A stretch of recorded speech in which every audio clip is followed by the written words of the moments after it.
అల్లూరి సీతారామరాజు అడుగు జాడల్లోనే వైఎస్ఆర్సీపీ నడుస్తుందన్నారు మాజీ ఎమ్మెల్యే మల్లాది విష్ణు. అల్లూరి వర్ధంతి సందర్భంగా విజయవాడలోని రామకృష్ణాపురం వంతెన వద్ద ఉన్న అల్లూరి విగ్రహానికి పూలమాల వేసి నివాళులు అర్పించారు. వైఎస్ జగన్ సీఎంగా ఉన్న సమయంలో కొత్త జిల్లాకు అల్లూరి పేరు పెట్టి గౌరవించామని గుర్తు చేశారు. అల్లూరి పర్యటించిన ప్రాంతంలో మ్యూజియం ఏర్పాటు చేశామన్నారు. వైఎస్ఆర్సీపీ హయాంలో భీమవరంలో ప్రధాని మోదీ అల్లూరి విగ్రహాన్ని ఆవిష్కరించారని తెలిపారు.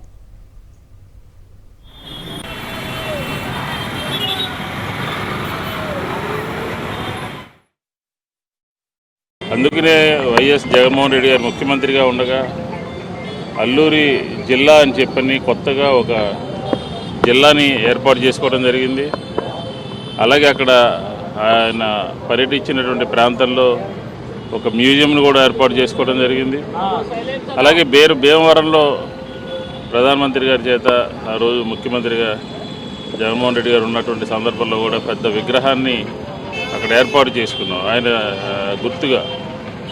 దీంతోపాటు క్షత్రియ సామాజిక వర్గానికి సంబంధించినటువంటి అనేక మందిని శాసన మండలికి శాసనసభకు కూడా తీసుకురావడం జరిగింది. క్షత్రియ కార్పొరేషన్ ద్వారా అనేక కార్యక్రమాలు చేయడం జరిగింది. కాబట్టి అల్లూరి సీతారామరాజు గారు ఎప్పటికీ కూడా వైఎస్ఆర్ కాంగ్రెస్ పార్టీకి ఆదర్శం. ఆయన అడుగుజాడలో వైఎస్ఆర్ కాంగ్రెస్ పార్టీ ముందుకు సాగుతుందని చెప్పని ఈ అరాచక ప్రభుత్వం, ఈ దౌర్జన్యం కొనసాగించేటటువంటి ప్రభుత్వం మీద అల్లూరి సీతారామరాజు గారు ఏ రకమైనటువంటి పోరాట స్ఫూర్తితో ఏ రకంగా పోరాటం చేశారో అదే తీరులో ఖచ్చితంగా ఈ తెలుగుదేశం ప్రభుత్వం మీద వైఎస్ఆర్ కాంగ్రెస్ పార్టీ నిరంతరం పోరాటం చేస్తుంది. ఆయన స్ఫూర్తిగా తీసుకుని అని చెప్పి ఈ సందర్భంగా తెలియజేస్తాం.